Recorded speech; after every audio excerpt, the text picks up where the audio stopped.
I'd like to invite Lee Fleck to come forward and lead us in the pledge. If we'd all stand and face the flag. Pledge allegiance to the flag of the United States of America and to the republic for which it stands, one nation, under God, indivisible, with liberty and justice for all. Thank you, Mr. Fleck. Thank you. Do we have a motion to approve the consent agenda? Motion by Councilmember Wynn to approve the consent agenda. Do we have a second? Second by Councilmember DiPolito. Does anyone in the audience have any questions regarding the consent agenda? Hearing no questions, all in favor of the motion, raise their hands. Passes unanimously. This time I'll call upon Councilmember Rich DiPolito.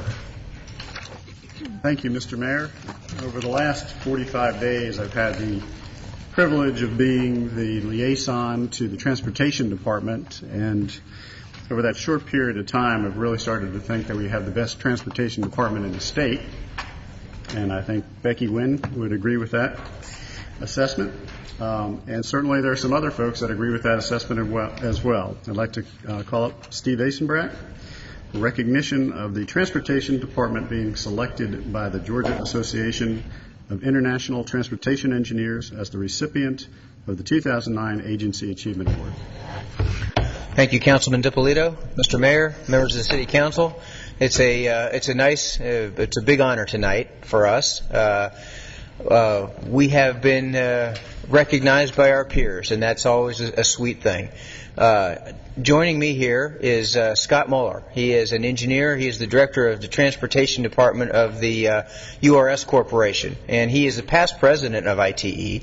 And we were, just give you a little bit of background. We found out about this award a couple weeks ago, and we received this award actually last Thursday at a large awards lunch down at the Cumberland Galleria, and wanted him to kind of basically tell you what we had heard there. Scott has a long history with ITE, very, very well respected in his field, and it is a great honor to have him with this. So I'll turn it over to you, Scott. Thank you very much, Steve. And thank you for asking me to come tonight and present these awards again.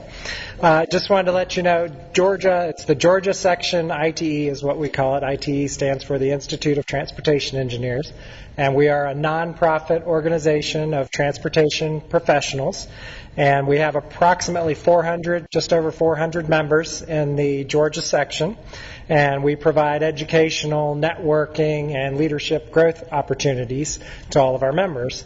And we really appreciate the involvement from the city of Roswell over this past year. You know, David Lowe is an ITE officer. Steve is a member and an active one, and actually attended one of our leadership summits recently. And Kay Love was actually one of our teachers at our leadership summit. So we really appreciate all of you and your involvement here. And so I've got the honor tonight of awarding these awards again.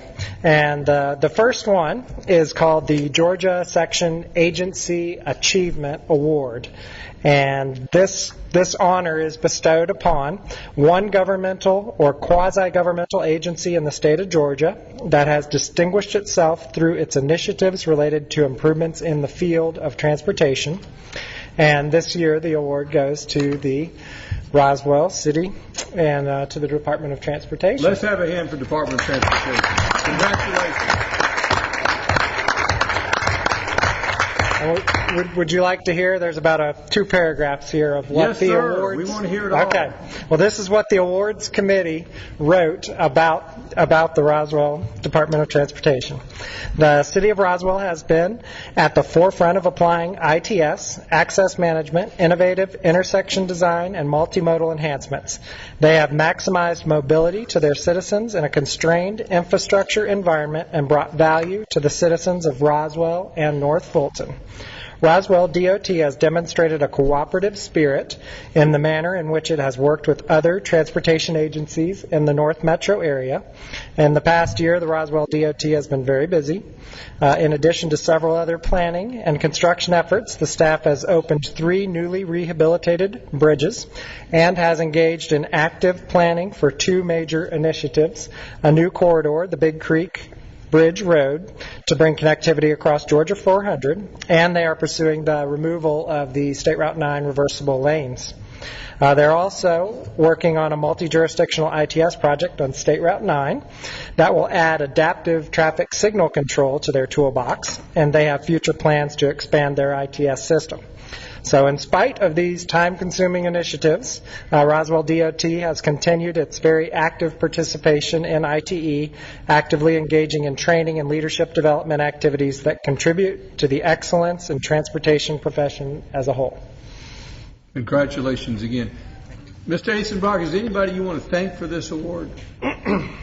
Well, thank you, Mayor. Not Yes. the council. I mean the folks out there in the audience. I think it starts with the mayor and the city council. I'd like to thank you very much for your support over the years for doing this. Obviously, our former liaison, Becky Wynn, Councilman Eigerhart, when I was here before, was very influential in making us what we are today.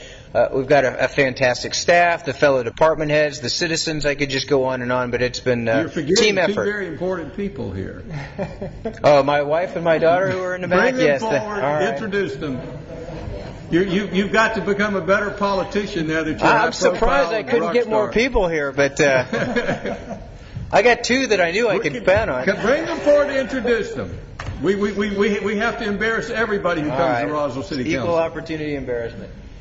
This is my wife Ilsa and my daughter Anna. My other daughter is in college. Unfortunately, she couldn't make it here tonight, but they joined us here because I thought this was a nice occasion. Anna, welcome here, and we're very you. proud of your father Thank you. and his We are. department. We're very proud of it. They're doing a great job. Thanks.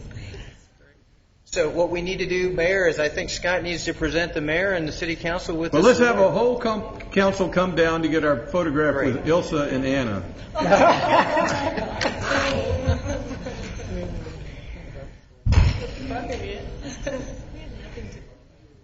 We usually stand over here. Here, Scott.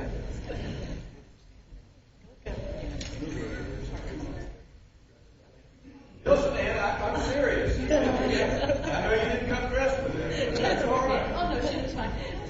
Get in the center.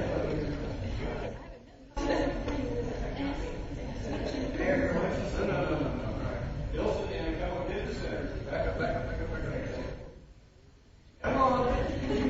Very specific. Back up.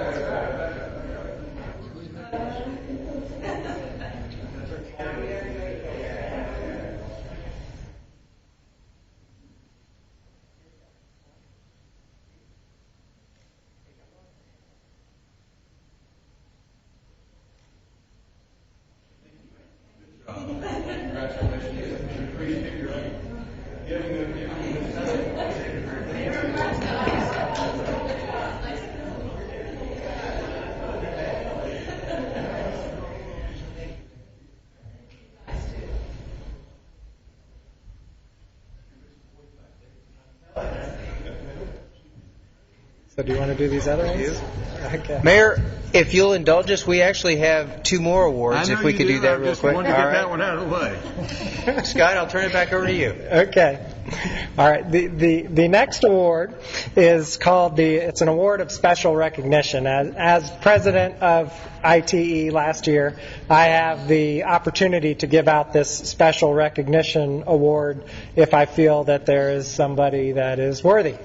And this year, the worthy participant was David Lowe. Come on up, David. So.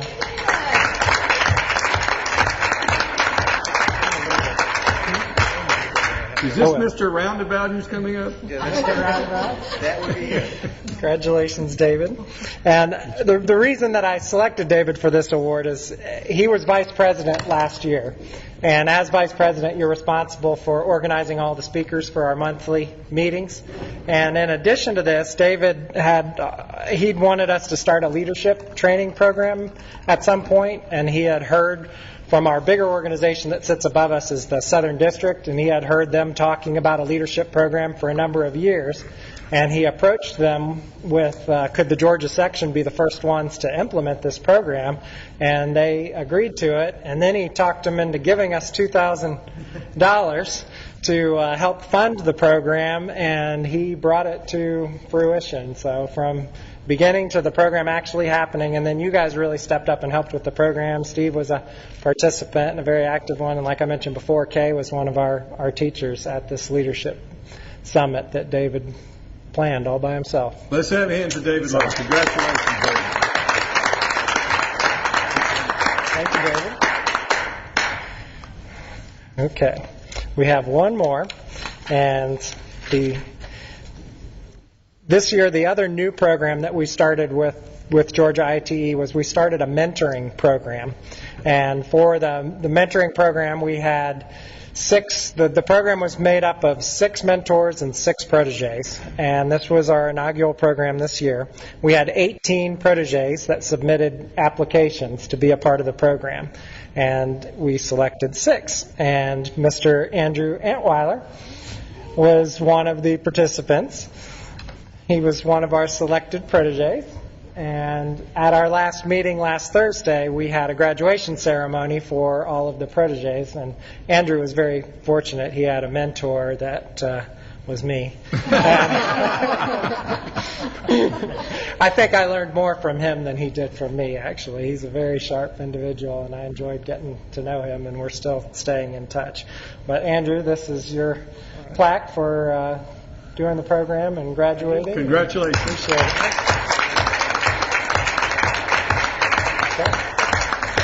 That was it. Thank you very much. We expect to see lots of more great things out of the Transportation Department. Yes, sir.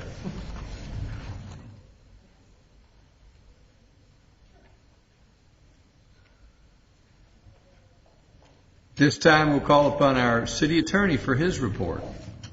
Thank you, Mayor. The first item on my agenda is approval of an ordinance to amend Section 2.1.1 of the Code of Ordinances to change the council meeting dates and times. This ordinance would reduce the number of council meetings from 3 per month to 2 per month, except for when there's a 5th Monday, and would change the time of the meetings from 7:30 to 7 o'clock. Zoning and land use matters would be scheduled for the 3rd Monday. However, the meeting would not be limited simply to zoning and land use matters. And with that, if you'll permit, I would like to do the first reading. Please read. Thank you. This is an ordinance to amend the Code of Ordinances of the City of Roswell, Section 2.1.1, council meeting times, dates, and quorum. Now, therefore, to accomplish the foregoing, the mayor and council of the City of Roswell, pursuant to their authority, do hereby adopt the following ordinance. The first paragraph of Section 2.1.1 of the Code of Ordinances of the City of Roswell, Georgia, is hereby amended by deleting said first paragraph in its entirety and replacing it with a new first paragraph of Section 2.1.1 to read as follows, text of which is incorporated herein by reference. The remainder of Section 2.1.1 shall continue in force as before, and if approved, this will be the first reading of the ordinance. Do we have a motion for approval? Do we have a second? Does anyone in the audience have any questions or comments about this ordinance? Any discussion by council? Councilman Orleans. I had suggested, and we had some information about moving the meetings from the 1st and 3rd to the 2nd and 4th in each month, because the first Monday we end up having a lot of holidays, so we end up changing them. Plus, we've had last year the first week in April is spring break, and a lot of people go out of town, so we had to end up canceling last April's first Monday meeting. So my suggestion would be to amend it to the 2nd and 4th Mondays of the month instead of the 1st and 3rd Mondays of the month. Do you wish to make that a motion? Yes, sir. We have a motion to amend this to make it the 2nd and 4th Monday. Any questions for Councilman Orleans before we ask for a second? Do we have a second? Yes. Thank you, Mr. Mayor. Ms. Love, did you send out a memo in regards to that? And could you refresh my memory on that, please? Yes, ma'am. I just sent out a memo. Staff was requested at the committee meeting to take a look at, see the number of meetings that would require moving the Monday meetings due to holidays. So currently, we're moving 4 meetings in 2010 with the current schedule. If we went with a Monday, first and third Monday, we would still be moving the same 4 meetings. With a second and fourth Monday, there would be no Monday meetings moved. And what, if we go with the second and fourth, is there any implications on the dates of our committee meetings? Yes, in the memo I indicated that should the meetings be moved to second and fourth Mondays, and we would need to revisit the committee meetings based on how they were established to begin with. Council would need to revisit that. Currently, they fall on the first Tuesday following the first Monday meeting, and then the third Wednesday following the third Monday council meeting. So because of the flow of items to the agenda, those would need to be adjusted, or whatever the pleasure of the council is regarding when you would like to have committee meetings. And that wouldn't be that difficult, would it, to be able to do that? No, it would just be the timing of whenever the effective date is, and just changing the schedules and deadlines, and just it's administrative in nature. Okay, thank you. Does it make any difference to staff whether it's on the first and third or second and fourth? Staff will accommodate whatever the council desires. If we are looking for the least amount of change, then as I indicated in the memo, the least amount of change would be moving the meetings on the first and third Monday, because everything stays the same. It's just one less meeting a month. You would be moving more things around, but We'd be moving more if it's the second and fourth Monday. but it's a one-time move. Correct. It's just changing it's just getting used to it. It's administrative in It's a nature. one-time move, and Councilman Orland's position is that we'd have to move 4 meetings. Right, we're moving 4 now. Right now in the current, if you change nothing, you are moving 4 now. And in 2011, we'd have 4 meetings which conflicted with holidays. Correct. Or 2010, I didn't look at 2011, I'm just looking at the current year's calendar. If we do nothing, we move 4 meetings. Okay. 2 more. Right, for the whole year 2010, it was 4. Councilman Aguilar. Just looking at the calendar, we don't have to move these, but if you look at November and December, the fourth Monday would be the week of Thanksgiving and the week of Christmas, or the week right after Christmas. Christmas is a Saturday, and that would be the Monday following. Week after Christmas is a little rough. Right, we always cancel the fifth Monday whenever it falls then, so it seems like we likely have to move 2 meetings even on the second and fourth. Councilman Orland. We've always had our Monday meeting on Thanksgiving week or Christmas week if it's fallen in there in the past. So we've never moved Thanksgiving week on a Monday. We've also had some conversation, nothing in committee yet or formalized, but another issue is some of our committee meetings that have been really dragging out to 3.5 hours, which is not the original intent on those. And maybe we need to look at breaking down those from 4 committees meeting into 1 committee meeting to 2 separate, but that's another topic. But my point is, I think we need to talk about our committee meetings anyway. So again, the less disruptive approach is the reason I'm suggesting this. No other reason that we don't have to move any of the Monday meetings on Tuesday, the second and the fourth Mondays. We've got the 4 holidays as a minimum. Plus, as I said, we've had the first meeting in April that we've had to cancel in the past, which is not a holiday, but just because of spring break and a lot of people being out of town. So that's the logic behind it. The second and fourth wouldn't have those issues and problems. This is a first reading, and there is a possibility of changing it between this and the second meeting. We have a motion to amend the resolution or the ordinance to make it the second and fourth. Is there a second? I'll second. It doesn't really matter one way or the other. Second by Councilmember Wynn. Is there further discussion about the amendment?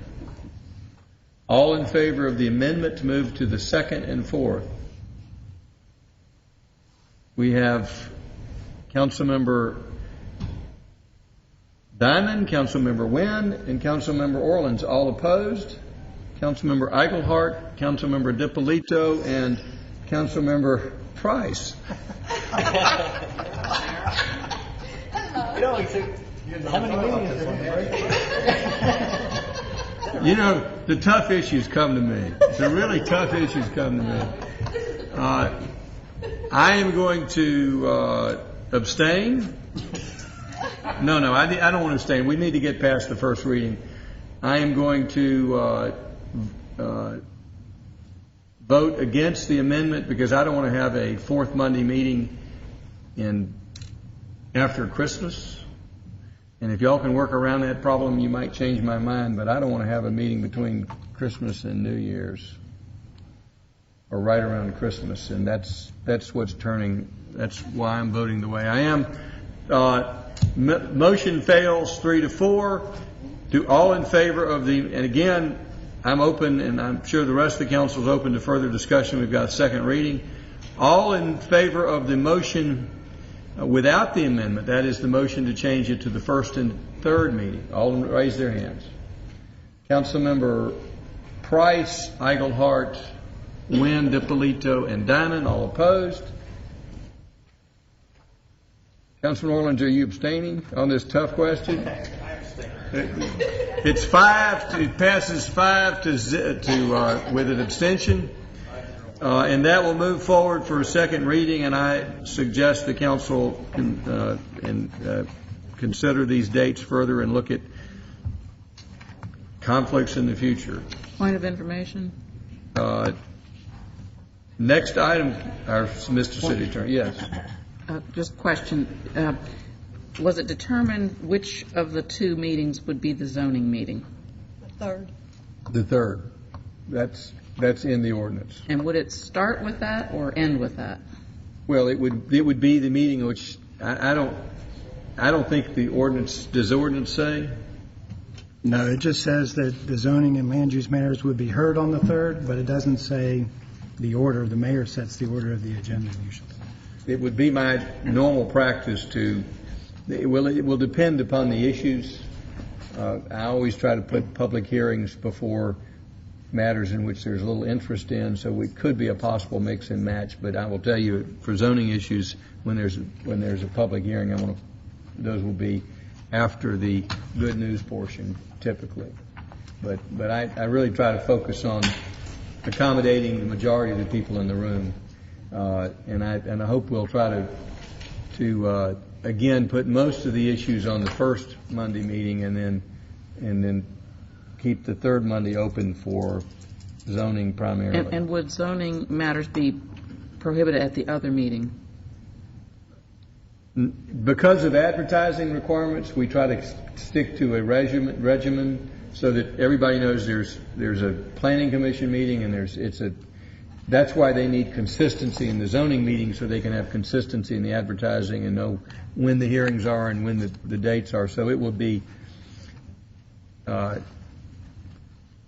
because of the advertising, it's going to be on the third Mondays, at least for the first hearing of it. It may be continued on to another date.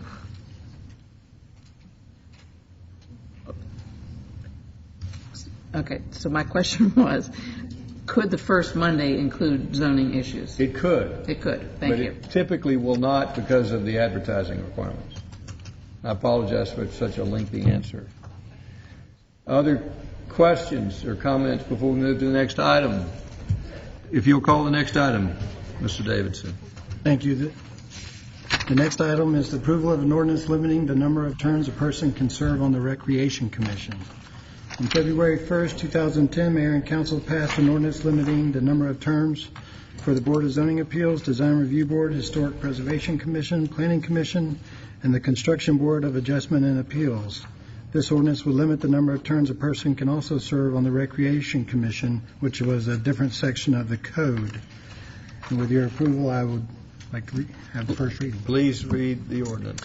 Thank you. This is an ordinance to amend Chapter 14.1.1 of the Code of Ordinances of the City of Roswell. Now, therefore, to accomplish the foregoing, the Mayor and Council, pursuant to their authority, hereby adopt the following ordinance. Section 14.1.1 of the City of Roswell Code of Ordinances is hereby amended by striking in its entirety current subsection A and substituting a new subsection A to read as follows, the text of which is incorporated herein by reference, And Section 14.1.1 of the Roswell Code of Ordinances is further amended to add the following new subsection C, the text again of which is incorporated herein by reference, and if approved, this will be the first reading of this ordinance. Does the council have any questions regarding the first reading? Yes, Councilmember DiPolito. Thank you, Mr. Mayor. What is the current length of a term for the Recreation Commission? 5 years? Years. And that's set by state law. Okay, so this, did we have discussion about having this for 3 terms or for 2 terms? We've discussed both, as I recall. Okay. All right, but the way this is set up is for a total of 10 years, essentially. Okay, thank you. Any other questions? Do we have a motion? Question. Councilman Orleans, before we accept that motion, I'll have a question from Councilman Orleans. Yeah, I just wanted to confirm my memory, too. The other boards, we set 3 terms, correct? Which would come up to 9 years. Yes, sir. And they're 3 years, so that's 9 years, right? Okay. Just double checking my memory. We have a motion by, was that Councilmember Wynn? Motion by Councilmember Wynn, a second by Councilmember Diamond. Does anyone in the audience have any questions or comments? Any further discussion by council? All in favor of the motion, raise their hands. Passes unanimously. This will go into effect now. The folks who have served a long period of time, it does not cut them off. It just says they've got 2 more terms after this to serve. Next item, please. That was just the first reading. That's just the first reading. But if it's passed, it wouldn't limit the current folks. The next item on my agenda is approval of amendment to Chapter 3 Alcoholic Beverages of the City of Roswell Code of Ordinances.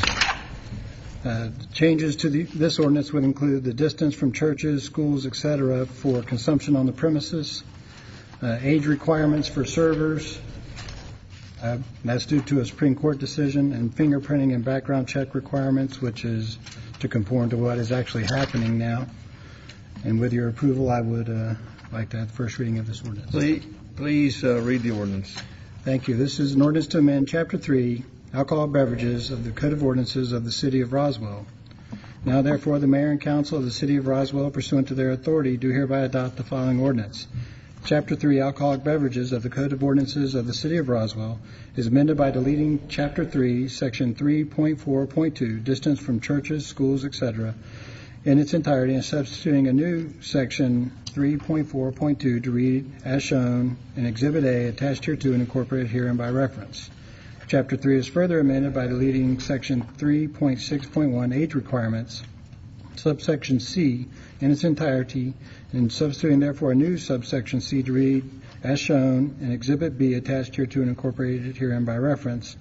And Chapter 3 is further amended by deleting Section 3.2.14 application, investigation, consent, subsection B, in its entirety, and substituting therefore a new subsection B to read as shown in Exhibit C, attached hereto and incorporated herein by reference. And if approved, this will be the first reading of the ordinance.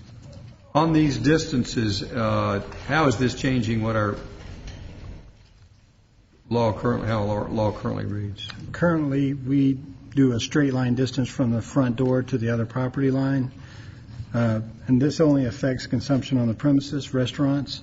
This would actually make the distance how somebody would actually walk to a sidewalk, down the sidewalk to a crosswalk, and then across the street to... Is this increasing the distance or reducing the distance from what it currently is required? Probably 90% of the time it's going to increase the distance. So they would have to be... They would be deemed further away by this measurement. All right, is this going to create any, do we know if this is going to create any problems for any existing businesses? No, it will probably benefit some businesses. I understand it may benefit from it, but the question was, do we know whether that someone who currently holds a license would lose their license because of this ordinance? No, they wouldn't. Thank you. You've answered my questions. Does the council have any questions? Yes, sir, Councilmember DiPolito. Thank you, Mr. Mayor. Mr. Davidson, it's my understanding that this brings us into compliant, makes us consistent with state law. Is that correct? That's correct. So we're no more strict than what is required under state law? That's correct. Okay, thank you. Any other questions? Do we have a motion? Motion to approve by Councilmember Diamond. Do we have a second? Second by Councilmember Eichelhardt. Does anyone in the audience have any questions or comments? All in favor of the motion, raise their hands. Passes unanimously. The next item on my agenda is approval of a resolution requesting a local act of the General Assembly to authorize the City of Roswell to exercise redevelopment powers under the Georgia Redevelopment Powers Law.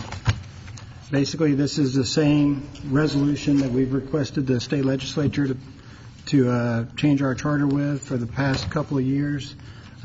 Each time they've passed it, they've put a time limit on the time for us to have an election to change our charter to allow us to have the redevelopment powers. This time we're requesting that they don't put a time limit on it so we could actually have this special election and let the citizens decide whether the city should be able to have the redevelopment powers. Does the council have any questions? Do we have a motion? Motion by Councilmember DiPolito for approval. Do we have a second? Second by Councilmember Eichelhardt. Does anyone in the audience have any questions or comments? All in favor of the motion, raise their hands. Passes unanimously. The final item on my agenda is recommendation for closure to discuss personnel. Do we have a motion for closure to discuss personnel? Motion by Councilmember Wynn. Do we have a second? Second by Councilmember DiPolito. All in favor of the motion, raise their hands. Passes unanimously. I have a report. I saw Representative Wendell Willard at the state capitol today, and he asked that we support Sandy Springs in opposition to House Bill 903, and I'd like our city attorney to explain House Bill 903. Thank you, Mayor. As proposed, House Bill 903 would extend the time period for the hotel motel tax used to support the funding of the Georgia Dome or its successor, whichever it is at the time. When the bill was originally enacted that allowed for the hotel motel tax to be collected, Sandy Springs, Johns Creek, Milton, and Chattahoochee Hills were all in unincorporated Fulton County. Part of the state law says that they can collect a 7% hotel motel tax, provided that 39% of that 7% goes to the Georgia Dome Authority or whatever the authority is that built the dome.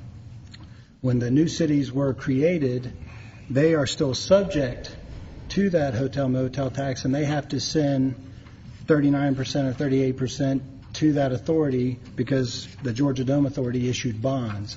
Those bonds run out December 31st, 2020. This new House bill would allow them to issue more bonds, basically, to go until 2050.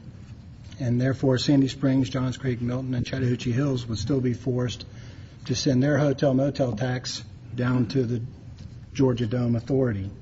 And Representative Willard is asking for Roswell's support and opposition to this. Any questions? Councilmember DiPolito. Mr. Davidson, you mentioned the Georgia Dome or its successor. Does that include if they move the operations to a different facility, or is it just anything that's on that particular location? Basically, the way the new law reads says their successor that has a contract with an NFL team. So it could be a new area within Fulton County, but, I mean, if you're talking... So it's really the entity. It's not the location. It's not the exact location. No, it's just its successor. So it could be somewhere else in Atlanta or Fulton County. Okay, thank you.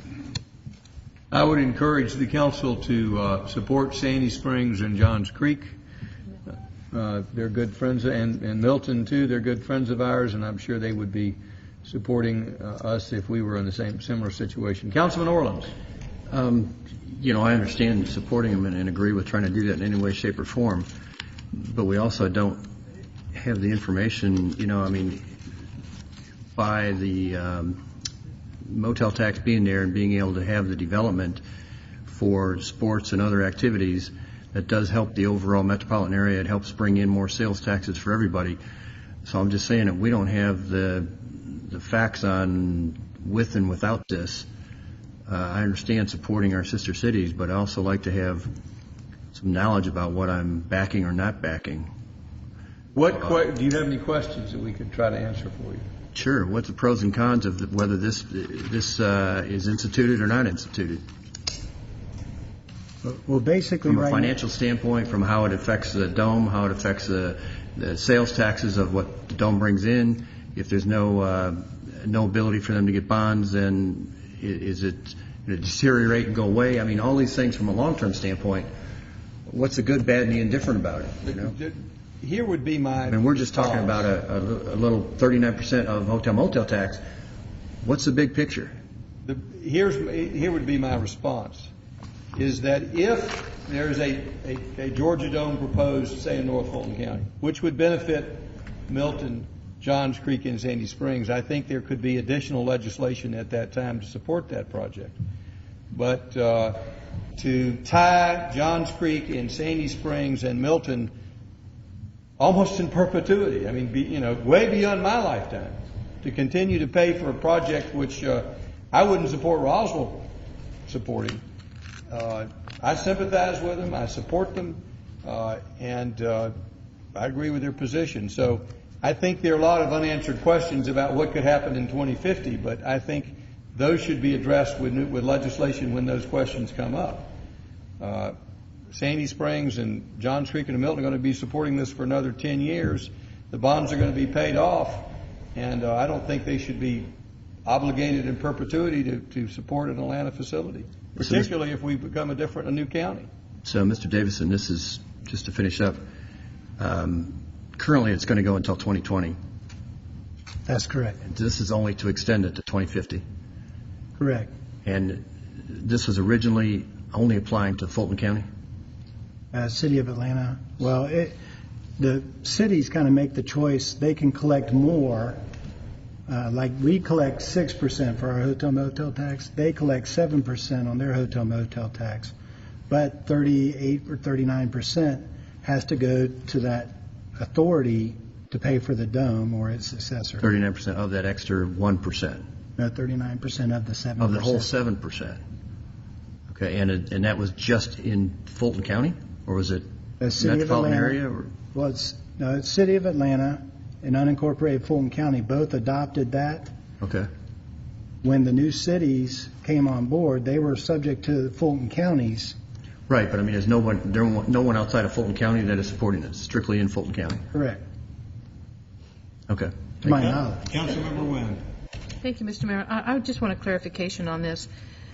The 38 or 39% that's paid is to go toward paying off the bond.